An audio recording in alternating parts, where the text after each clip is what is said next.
Hoje é dia 19, sabadão, e esse é o nosso segundo editorial do dia. Sejam todos muito bem-vindos, né, a mais um editorial.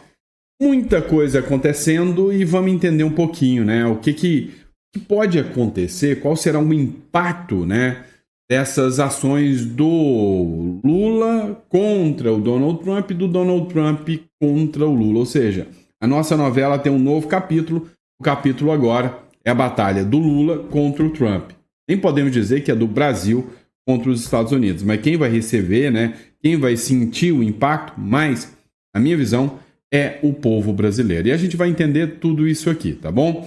Vamos lá. Primeira questão. O Lula, né, não vai recuar, já propõe que o Lula restrinja vistos de autoridades norte-americanas depois do Donald Trump já ter anunciado que vai tirar os vistos do Alexandre de Moraes e de todos os familiares do Alexandre de Moraes, ou seja, a magnice já começou.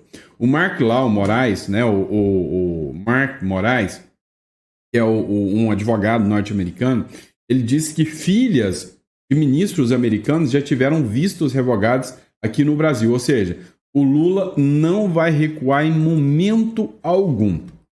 O PL emite uma nota oficial contra, né, as medidas tomadas pelo ministro Alexandre de Moraes em relação ao Bolsonaro. Aliados se manifestam, como, por exemplo, o Ricardo Nunes, Tarcísio de Freitas, entre outros, se manifestam sobre esse caso, né, citando, inclusive, o próprio Bolsonaro.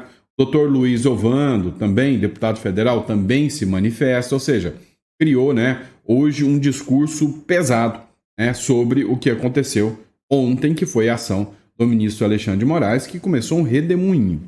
O Brasil está num nível assim meio maluco, né? O Brasil, que acontece nessa semana, não serve mais de base para a próxima semana. Nem a mãe Diná preveria, né? Iria prever, né? Poderia prever o que estaria acontecendo hoje no Brasil. Ou seja, em resumo, o Brasil entra num estado caótico, né? Num estado onde hoje a narrativa é guerra do IOF, amanhã a narrativa é briga com Donald Trump, no outro dia é briga com Elon Musk, no outro dia a OTAN contra o Brasil, no outro dia o Bolsonaro sendo alvo, no outro dia o ministro Alexandre de Moraes tem o visto revogado, no outro dia ação contra Eduardo Bolsonaro para prisão. Ou seja, Brasil, quando você piscou já vem um clique, né? Ou seja, as coisas estão aceleradas.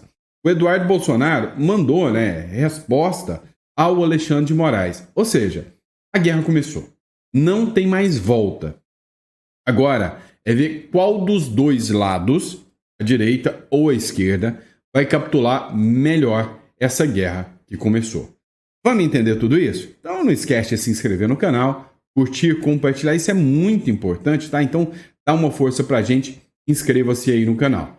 Outra questão, você acha que essa guerra é demais para você e para o patrimônio que você construiu aqui no Brasil, e você precisa de um plano B, você entende isso?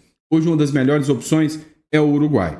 São vários os fatores de vantagem em relação ao Uruguai. Um deles chama-se estabilidade jurídica e econômica. É um país que não tem essa inflação maluca que você tem. É um país que juiz não sai interpretando e inventando lei da cabeça dele. É um país seguro. Agora, cá entre nós, hoje você acha mais seguro manter o seu dinheiro numa conta de uma estatal, né, de um banco estatal aqui no Brasil, com o Lula entrando em briga com Donald Trump, ou numa conta em dólar dentro de outro país, um país fronteiriço? Você pode atravessar de fronteira seca para resolver questões. Qual é a melhor opção? Então, se você acha que isso é interessante, ter a residência legal no Uruguai é interessante, entre em contato conosco e a gente vai estar aqui para melhor te atender, pode ter certeza disso. Combinado? Vamos para cima? Vem comigo. Vamos de informação que você precisa entender essa loucura toda que se tornou a República das Bananas. Vem comigo. Pois é, você achou que eu não ia aparecer no sábado para conversar sobre essa loucura toda? Não tem jeito. O Brasil não para. Dá uma olhada nessa matéria aqui, ó. Foi o Paulo Matias quem fez a publicação.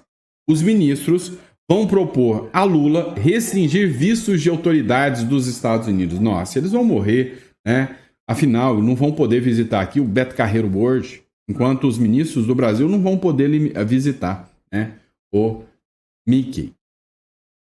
É o seguinte, o jornalista Igor Gadelha, do Metrópolis, fez uma publicação dizendo que os ministros do Palácio do Planalto vão propor ao Lula a retaliação e que o presidente Lula ordene a restrição de vistos para autoridades americanas do governo Donald Trump e para dirigentes de Big Techs. Nem dirigentes de Big Techs, nem ministros do governo Trump poderão pisar aqui no Brasil mais. Essa restrição será proposta como reação de reciprocidade à decisão de suspender o visto americano de ministro do STF. Por enquanto, é só um ministro, só o Alexandre de Moraes e os seus familiares todos, né, não terão mais a possibilidade de ir aos Estados Unidos. E, para mim, né, a sensação que você tem é o começo da aplicação da Lei Magnitsky. Assim, eu me solidarizo, né, com os ministros e com as figuras diplomáticas norte-americanas, né, dá dó deles, coitado deles, né, eles não vão poder mais vir aqui no Brasil frequentar 25 de março, né. Depois dessa atitude, eu tenho certeza que o Trump vai recuar, vai voltar atrás, vai pedir perdão para o Lula, né, vai implorar por perdão. Afinal, agora, para eles, não podem mais visitar 25 de março. Chega a ser irônico uma situação dessa, né? Vou repetir a Globo News. É o mico, o Brasil virou mico, querendo enfrentar o gorila de 500 quilos. Eu vou além. É o mico. O Brasil é um mico, uma república das bananas, com essas atitudes, querendo enfrentar o King Kong. Né? O orangotango é o Brasil querer enfrentar, né, um gorila, é o Brasil querer enfrentar, sei lá, a União Europeia, a própria China, que são gorilas. Né? Agora, os Estados Unidos é o próprio King Kong. E aí já começou. Olha só, o Marco Moraes, advogado especialista em imigração para os Estados Unidos, ele fez essa publicação aqui. Urgente. Filhas de ministros americanos tiveram seus vistos de estudante no Brasil cancelados e terão que abandonar as suas aulas na Universidade Federal do Piauí. Olha só, vão perder o direito de ter, né, essa educação de ampla qualidade brasileira, aprender um pouco mais sobre o Paulo Freire, sobre como o comunismo é bom, e eles não vão ter direito mais, né, sobre esse direito maravilhoso que é estudar na UFPI, né, Universidade Federal do Piauí. Só tem um detalhe. A UFPI já estava de greve tem 5 meses. Adivinha por quê? Falta de cascalho, din-din, cuscuz, que o Lula não cumpriu sua promessa. Então, agora, né, os ministros, figuras, né, norte-americanas, não poderão ter mais visto de estudante e vão perder acesso a essas aulas maravilhosas que são ensinadas no... Mais uma vez, minha solidariedade aos ministros norte-americanos. Agora, ironia à parte, né? Uma coisa que vai mudar muita coisa para a vida deles. Vamos entender um pouquinho isso aqui. A nota do PL sobre as decisões do ministro do Supremo, Alexandre de Moraes. Vamos falar sobre isso aqui, porque é algo que merece uma discussão maior, merece, né, uma análise maior. A nota diz o seguinte: o Partido Liberal, o partido de Bolsonaro, manifesta estranheza. Estranheza de onde? A gente sabe o que ia acontecer, né? Manifesta estranheza e repúdio diante da ação da Polícia Federal realizada nesta sexta-feira. Inclui mandados de busca e apreensão na residência do presidente Jair Bolsonaro e na sala que ocupa a sede nacional no partido. Ou seja, mandou a busca e apreensão dentro de um partido político. Que democracia linda e pujante é a República das Bananas Tupiniquim aqui do Brasil. Se o presidente Bolsonaro sempre esteve à disposição das autoridades, o que justifica uma atitude dessa? O PL considera a medida determinada pelo Supremo Tribunal Federal desproporcional, sobretudo pela ausência de qualquer resistência ou negativa por parte do presidente Bolsonaro em colaborar com todos os órgãos de investigação. E afirmamos a nossa confiança no presidente Jair Bolsonaro, seu compromisso com o Estado Democrático de Direito e com a verdade. Nota publicada pelo Valdemar da Costa Neto. E aí sempre tem, né, aquele petista que aparece lá. Ai, é ex-presidente, não é presidente, é ex-presidente. O Bolsonaro é o presidente de honra do partido, meu Deus do céu. Então ele está se referindo ao presidente de honra do partido. E não ao ex-presidente da República. Tá? Para os petistas aí, né?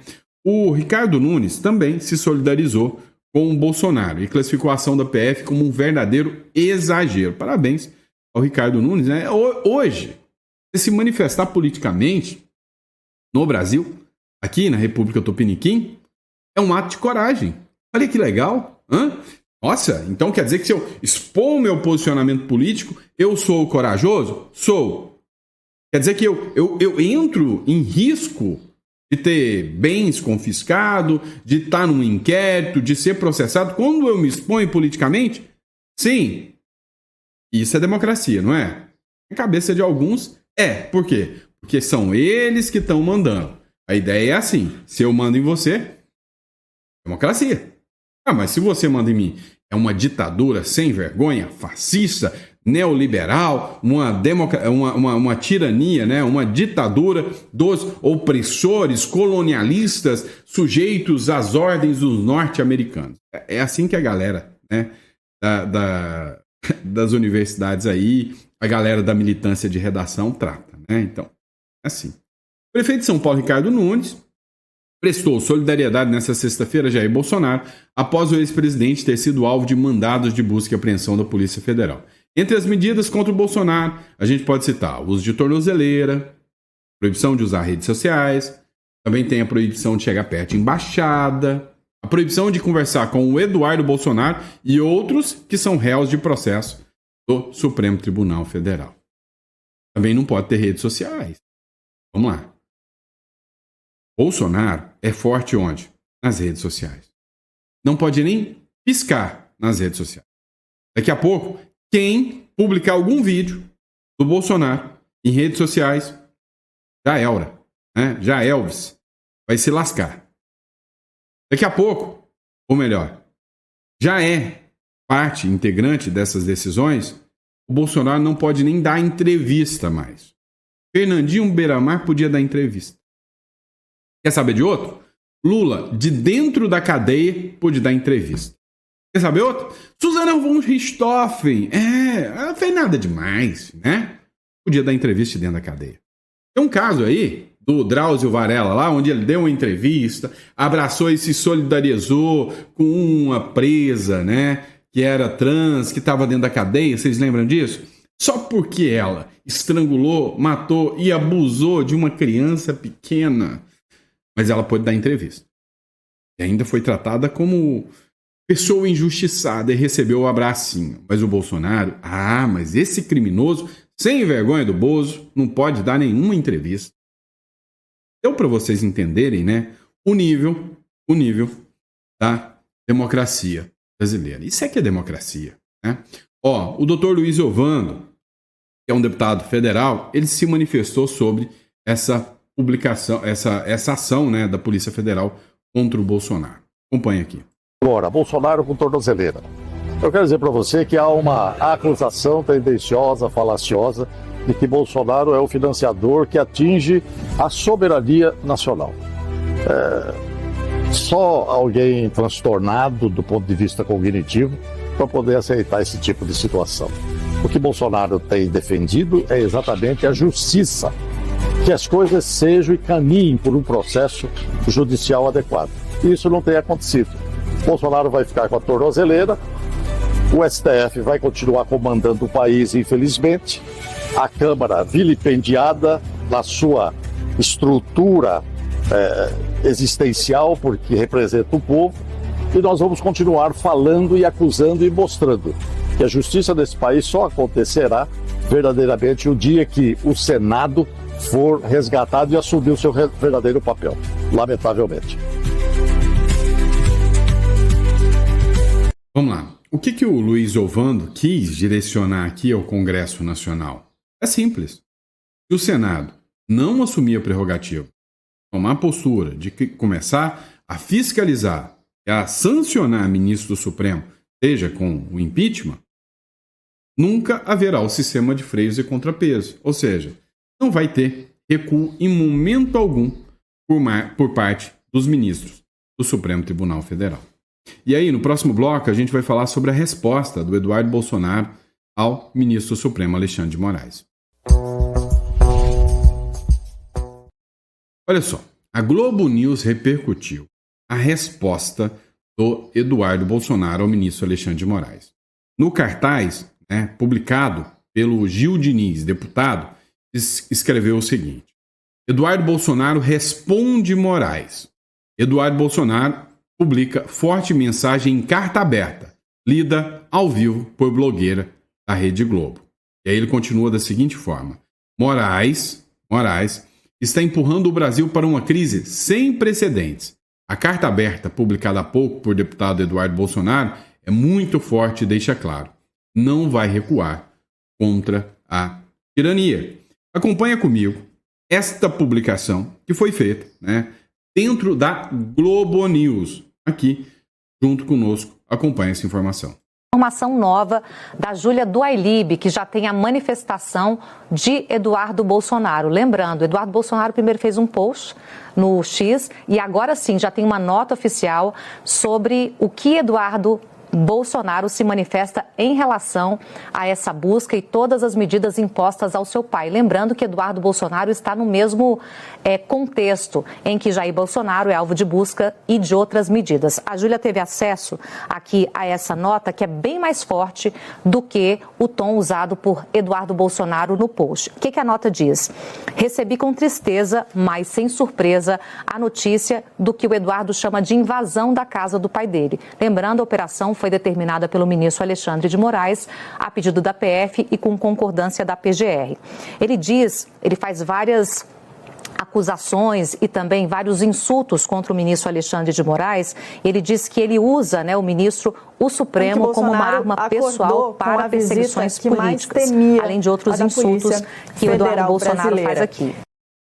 Ele diz que houve censura e não bastasse isso, também agora essa operação diz que ações construídas com base em ações legítimas do governo americano foram iniciadas logo após o anúncio das tarifas impostas e que Moraes se contrapõe a ações que Eduardo Bolsonaro diz serem legítimas do governo de Donald Trump.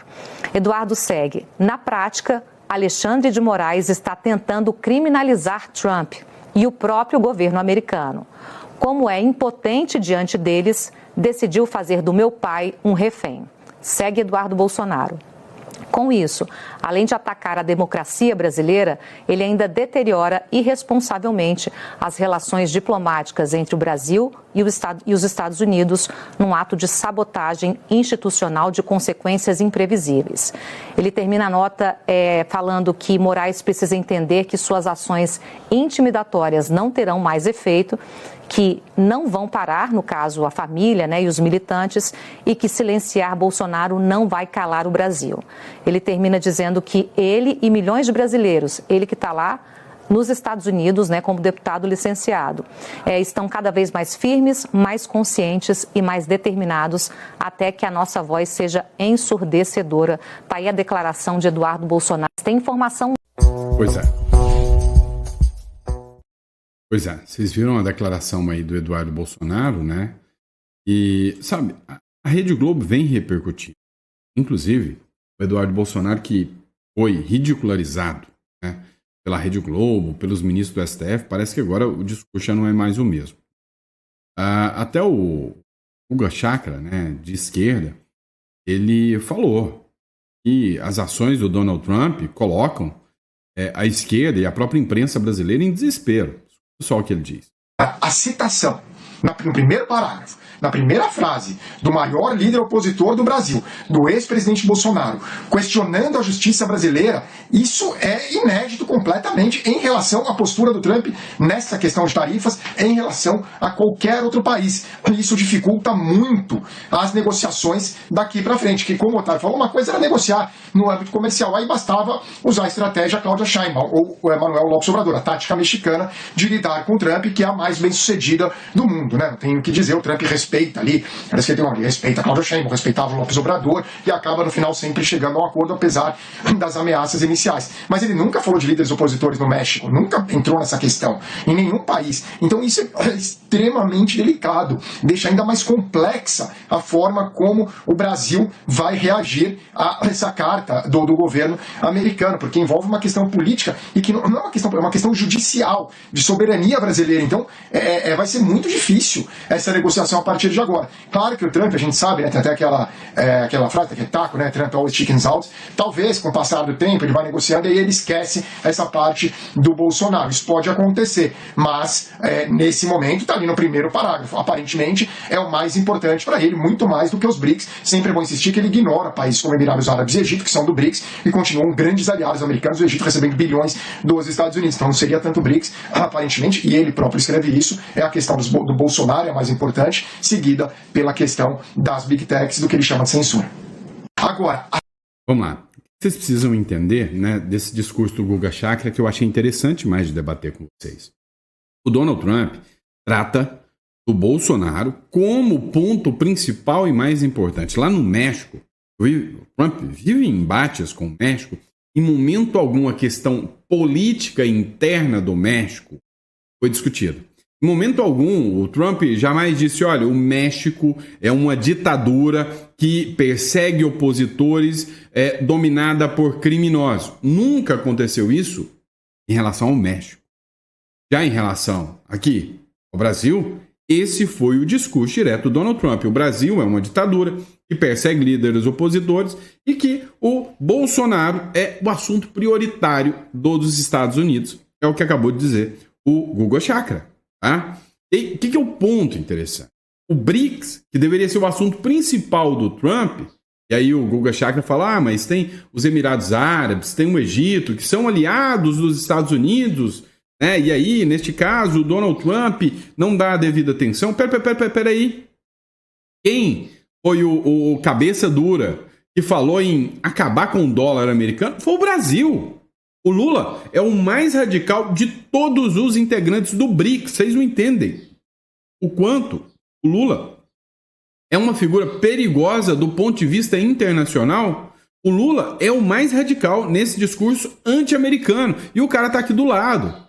Tipo assim, para um míssil norte-americano chegar aqui no Brasil, é um peidinho de velha. É no minuto. Entenderam?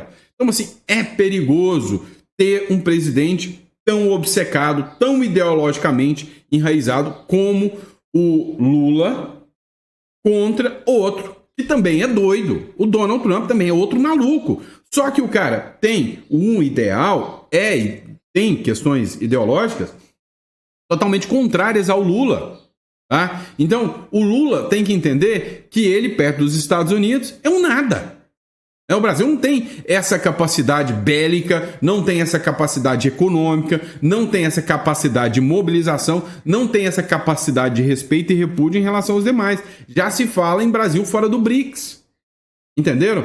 Nem a turma dos ditadores, dos BRICS, estão querendo ficar junto do Lula, porque o Lula, além de tudo, é aquele radical doido. Né? Sempre teve ali na 5ª série da escola, sempre você deve ter visto, né? Que tinha aquele malinha que enchia o saco de todo mundo, que era aquele moleque que era, tipo assim, o tampinha ali, mas que se achava alguma coisa. Até que um dia, o quietinho da sala vai dar um tapa na orelha dele e ele se cai na real, não é? Então, é o Brasil, é o tampinha mala que tem dentro da sala de aula. É isso. Então, os outros já estão olhando e falam, esse tampinha vai arrumar problema pra gente. Vamos isolar ele? Porque antes eles pensavam, não, o Brasil vai chegar, vai dar uma roupagem nova, uma cara nova pro BRICS. Mas agora não, agora a visão é... O Xi Jinping olhou e falou, esse tampinha vai dar trabalho para nós. O Macron, eu sou amiguinho, não é do BRICS, tá, o Macron. Mas, não, sou amiguinho do Lula. De repente, não tô querendo liberar o Lula mais não. Entendeu? O Lula tá indo do lado errado. E aí, quem é que tá querendo ficar do lado do Lula? Outros tampinhas brigões. Vamos lá, o Irã vivia falando para todo mundo, nós somos poderosos, não sei o quê. Bastou 12 dias de Israel e um dia de Estados Unidos na cola deles, acabou a guerra, se esconderam. É o tampinha chato, caçador de briga. E o Brasil, o pior de tudo, o Irã ainda sabe brigar um pouquinho. E o Brasil, que só sabe pintar meio fio. é pior ainda. Vocês entenderam o tamanho do problema? Né?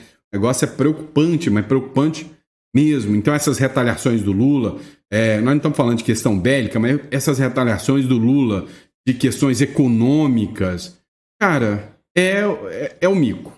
Tá? É o mico brasileiro enfrentando o King Kong, não tem jeito. Tá? Então, o Guga Chakra, o cara pode ser esquerdista, mas ele não é besta. Tá? É que é difícil uma coisa não coincidir com a outra. Mas ele é esquerdista, mas ele viu, opa, o Lula nessa aqui tá caçando briga com quem não devia. Um esquerdista falando, para vocês entenderem o tamanho do buraco que o Lula tá enfiando o Brasil. E aí, as questões, né, secundárias do Brasil, como, por exemplo, aumento de mais imposto no Brasil, né? E aí, vocês não entenderam uma outra questão. Aumento de IOF agora, nesse momento, é mais uma arma de retaliação contra os Estados Unidos. Vem cá, deixa eu explicar para vocês. Talvez vocês não entenderam a regra do jogo, mas o porquê que o IOF, é um imposto sobre operações financeiras, pode ser considerado mais uma retaliação e uma arma contra os Estados Unidos. Saiu hoje uma matéria. Os brasileiros tiraram mais de 45 bilhões de reais aqui da República das Bananas. Por quê? Medo de retaliações do Donald Trump e medo das políticas absurdas do Lula. Matéria do Estadão, falando sobre o IOF. Assunto que já é de ontem, né? Aqui é cada flash um clique, né? Ou seja, cada piscar de olhos sai um flash novo. Porque a gente tem uma ação do IOF hoje, amanhã a gente tem uma ação do Lula e a gente não tem nem tempo para discutir tudo isso. Mas olha só o IOF.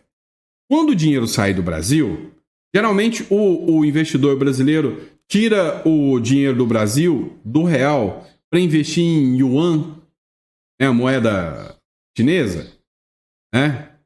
Tira para investir na moeda chinesa? Ou tira para apostar que vai surgir uma moeda do BRICS? Não. Quando o brasileiro tira, eu estou falando de moeda para moeda, não estou nem falando em Bitcoin, tá? Mas quando o brasileiro tira o dinheiro do Brasil, ele compra o quê? Dólar. O brasileiro médio, que tem capital, que tem dinheiro, aposta no dólar como moeda forte. É simples assim, tá? E aí, qual é o grande problema dessa brincadeira sem graça toda? Qual que é o grande problema? O problema, tá, dessa brincadeira sem graça toda é que quando o Lula aumenta o IOF, ele trava o brasileiro de investir em dólar. Ou seja, ele aplica mais uma prática, né, aumentando para 3,5% o IOF, mais uma prática anti-moeda norte-americana. Você acha que o Trump não está monitorando isso? Você acha que o Trump é besta? Então, meu amigo, o reflexo vai ser inevitável. Matéria do Estadão. O governo convence o STF, convence não, sempre são fechados, sobre o caráter regulatório do decreto do IOF. Ou seja, o IOF ele tem caráter de regulamentação, tá? Embora nunca tenha escondido a intenção de arrecadar mais e salvar a meta fiscal. O país pagará mais essa conta, ou seja, o governo só está enfiando mais imposto para você para simplesmente arrecadar mais dinheiro. É isso. E aí, o que é o problema dessa história toda? Qual que é o problema dessa brincadeira toda? Vai ainda mais, né, a afetar a ira do Donald Trump. E para onde que o nosso dinheiro vai? Vai para isso aqui, ó. Membros da Advocacia Geral da União, né, que defende com unhas e dentes o governo e o STF, receberam 1,7 bilhões em honorários só em janeiro. O Messias, que é o advogado-geral da União, ganhou 193 mil só em janeiro, segundo a reportagem da Folha de São Paulo. Não sou eu que estou falando, da Folha de São Paulo. O Metrópolis fez uma matéria mais específica sobre esse caso aqui. Acompanha. O ministro da Advocacia Geral da União, Jorge Messias, recebeu R$ 193 mil de honorários em janeiro deste ano. O pagamento, pelo que apuramos, é apenas a primeira parcela de um retroativo de 13º de honorários. Sim, honorário agora tem 13º. E sim, o retroativo vai até o ano de 2016. Os dados sobre esses pagamentos só se tornaram públicos nesta quarta-feira, depois de 8 meses de hiato na divulgação desses pagamentos que são feitos aos integrantes da AGU. Os honorários são pagos aos advogados públicos quando a União vence ações na Justiça. Eles vêm sendo distribuídos desde 2016, após um projeto enviado pela ex-presidente Dilma Rousseff. Jorge Messias, aliás, ficou conhecido nacionalmente naquele mesmo ano, quando foi citado por Dilma no áudio em que ela o chama de Messias durante a crise do impeachment. Segundo nós apuramos, esse valor recebido em janeiro foi apenas a primeira parcela do pagamento retroativo, referente a esse 13º salário dos honorários. A segunda parcela foi paga agora no começo de julho. A divulgação desses pagamentos ocorre no momento em que o governo Lula promete combater os chamados supersalários e os penduricalhos no serviço público. Essa semana, a bancada do PT apresentou um projeto de lei na Câmara para limitar esse tipo de pagamento. Apesar disso, os valores recebidos por Jorge Messias contrastam com esse discurso. Em nota, a AGU negou que tenha imposto sigilo sobre esses pagamentos e disse que todas as decisões sobre os honorários são tomadas por um conselho independente, o CCHA, inclusive esses que dizem respeito aos pagamentos recebidos por Jorge Messias. A própria nota do CCHA menciona itens como competências anteriores, auxílio saúde complementar e auxílio alimentação complementar, mas não explica direito do que se trata. A AGU também informou que Jorge Messias é advogado da União desde 2006 e que os critérios usados para o pagamento dele são os mesmos aplicados a outros servidores da carreira. O ministro da Advocacia... E o que acontece? Bom, a gente paga os impostos para isso. Então eles querem te convencer que a arrecadação maior para fazer coisas pela população mais pobre. Mas vem cá, quem recebe 193 mil só de extra não é pobre. E aí você pode até não gostar da turma do MBL, mas eu preciso dar parabéns ao Kim Kataguiri aqui. Não sei se ele vai dar conta, não vai ter força, mas precisa receber os parabéns, é uma boa medida. O Kim Kataguiri faz projeto contra honorários de 2,1 bilhões da AGU. O deputado federal Kim Kataguiri, que é do União Brasil, lá de São Paulo, ele apresentou um projeto de lei. E nesse projeto de lei, ele quer extinguir o pagamento de honorários advocatícios diretamente a advogados públicos federais da Advocacia da União, né, a AGU. Até agora, nesse ano, esses honorários já somaram 2,1 bilhões atribuídos a cerca de 8 mil advogados. Cara, é a farra com dinheiro público, é o governo que luta pelos ricos, ou melhor, luta contra os ricos, ou melhor, defende os ricos. Ah, cara, tá difícil de acreditar na narrativa do governo, porque é um bando de rico enganando os pobres, dizendo que estão interessados em defender os mais pobres. Mas, na verdade, só estão interessados em mais benefícios, em mais regalias e mais salário gordo e muita mordomia. Tenho dito. Obrigado, pessoal. Que Deus te dê uma mesa farta, repleta de bênçãos para você, para toda a sua família nesse sabadão. E a gente volta, tá? Mais um editorial para vocês, lá para as 4 horas da tarde ou às 7 horas. Hoje é sabadão, a gente precisa de um time a mais, tá bom? Abraço, fica com Deus e até o próximo editorial.